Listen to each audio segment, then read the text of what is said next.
గురూజీ నమస్కారం. నమస్కారం శరత్. శ్రావణ మాసంలో ఆడవాళ్ళు చేయకూడని పనులేంటి? వాళ్ళు ఎలాంటి దానాలిస్తే మంచిది? ఒకసారి వివరిస్తారా? శ్రావణ మాసము అనగానే మనకి కొత్త కొత్త చీరలు, తర్వాత ఆషాఢం శుభ సేల్స్.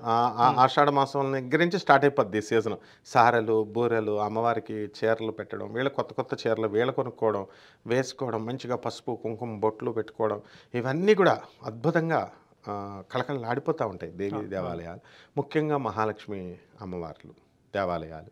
సో ప్రతి ఆడమ్మాయి కూడా మహాలక్ష్మిలాగే మనకి కనబడుతుంది.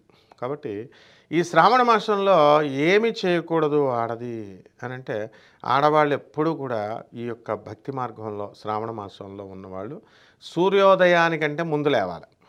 అంటే లేటుగా నిద్ర లేవకూడదు. ఇది ఫస్ట్ పాయింట్. రెండవది, వరలక్ష్మి వ్రతాలు ఇవన్నీ కూడా చేస్తారు. అందువలన మా ఇల్లు పరిశుభ్రంగా ఉంచుకోవాలి. ముఖ్యంగా చాలామంది బద్ధకంగా ఇల్లు దులపకుండా ఇలాగా చేస్తూ ఉంటారు. ఇవి చేయడం వల్ల ఏంటంటే దరిద్ర దేవత జ్యేష్ఠలక్ష్మి వచ్చేస్తుంది, లక్ష్మీదేవి ఉండదన్నమాట. సో ఇది సెకండ్ థింగ్, అంటే బద్ధకం పనికిరాదు. మూడవది, మనము ఎవరైతే అతిథి మన ఇంటికి వస్తాడో, ఆ మధ్యాహ్నం భోజనం టైంలో వస్తారో అటువంటి వాళ్ళకి భోజనం పెట్టకుండా మనం తిన్నా, వాళ్ళని పంపించేసినా మన పూర్వజన్మ పుణ్యమంతా కూడా నశిస్తుందని పురాణాలు చెప్తున్నాయి. గరుడ పురాణం క్లియర్గా చెప్తోంది. కాబట్టి వాళ్ళకి పెట్టాలి ఎంతో కొంత. నెక్స్ట్, ఈ శ్రావణ మాసంలో మనకి నిత్యము పూజలు ఉంటాయి. మహాలక్ష్మి పూజలు, ముఖ్యంగా వరలక్ష్మి వ్రతాలు ఇవన్నీ కూడా చేస్తారు.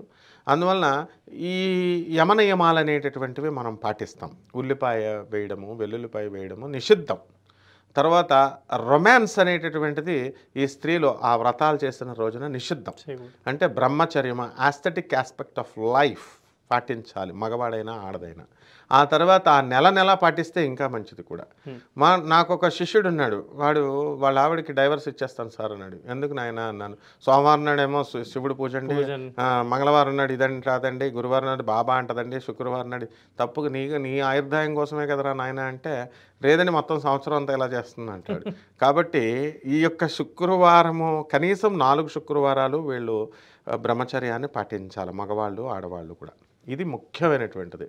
అండ్ నెక్స్ట్ ఏంటంటే, ఇక పుష్పాలు ఆ యొక్క సీజన్లో దొరికేటటువంటి జాజి, కుంకుమ, మల్లె, చామంతి ఇటువంటి సువాసన భరితమైనటువంటి పుష్పాలతో మహాలక్ష్మి అమ్మవారిని పూజ చేయాలి. కనకాంబరాలు ఇవన్నీ కూడా.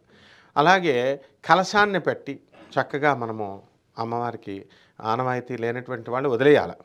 తర్వాత మనము నైవేద్యాల దగ్గరికి వచ్చేసరికి ఈ యొక్క పాయసాన్నము, దానిపై నెయ్యి వేసి స్నిగ్ధోదన ప్రియ అన్నము, నెయ్యి వేసి పెట్టడము, దద్దోజనాలు, చక్కెర పొంగలి ఇవన్నీ. జుట్టు విరబూసుకొని తిరగకూడదు ఈ యొక్క శ్రావణ మాసం అంతా. సాయంత్రం 5 గంటలకి ప్రదోష సమయాల్లో జుట్టు విరబూసుకోవడం అనేటటువంటిది, దువ్వుకోవడం అనేటటువంటిది ఉంటుంది.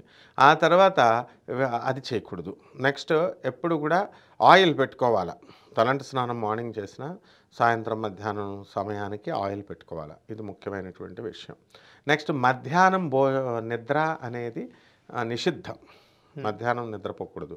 ఏ రోజునైతే మనం వ్రతం చేస్తామో, శ్రావణ మాసం అంటే అది ఒక తపస్సులాగా చేస్తామన్నమాట. నిరంతరము కూడా మనము ఈ యొక్క తపస్సు, ధ్యానం. ముఖ్యంగా ఈ 4 శుక్రవారాలు ఉపవాసం చేస్తాం.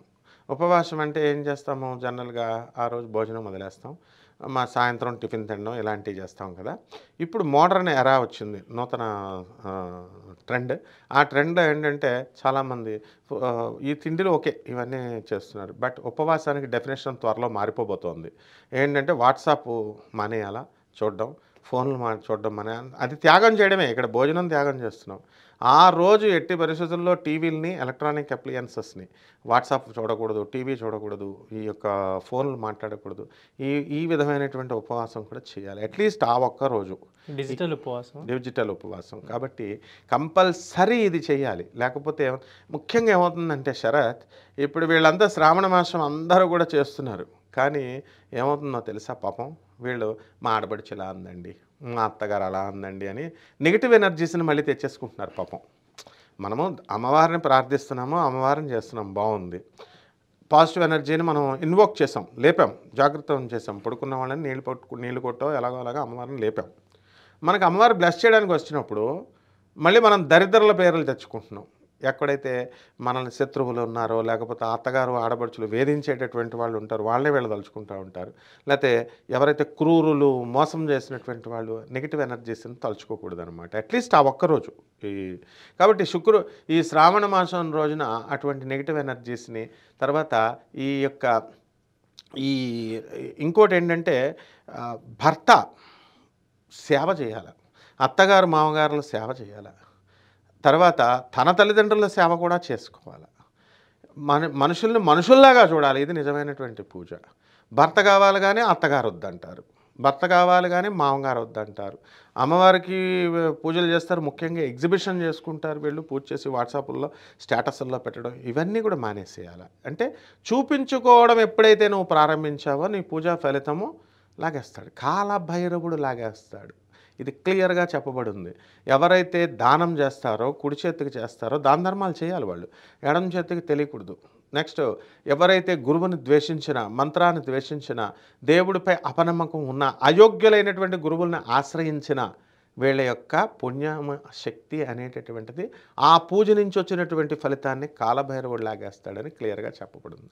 కాబట్టి ఈ డూస్ అండ్ డోంట్స్ మనం చూసుకుంటూ ఆధునికమైనటువంటి పరిజ్ఞానంతో, రేషనలిస్టిక్గా, లాజికల్ కన్సిస్టెన్సీతో, సైంటిఫిక్ అవుట్లుక్తో పేద ప్రజలకి మెయిన్ సేవ చేయాలి. ప్రతి వీడియోలో మనం చెప్తున్నాం, పేద ప్రజలకి, అవసరంలో వచ్చినటువంటి వాళ్ళకి, వికలాంగులకి, ముసలి వాళ్ళకి ఈ కంపల్సరీ ఇది చేసినప్పుడు మాత్రమే ఈ పూజ యొక్క ఫలితం వస్తుంది, లేకపోతే కాలభైరవుడు లాగేసుకుంటాడు. ధన్యవాదాలు. ధన్యవాదాలమ్మా.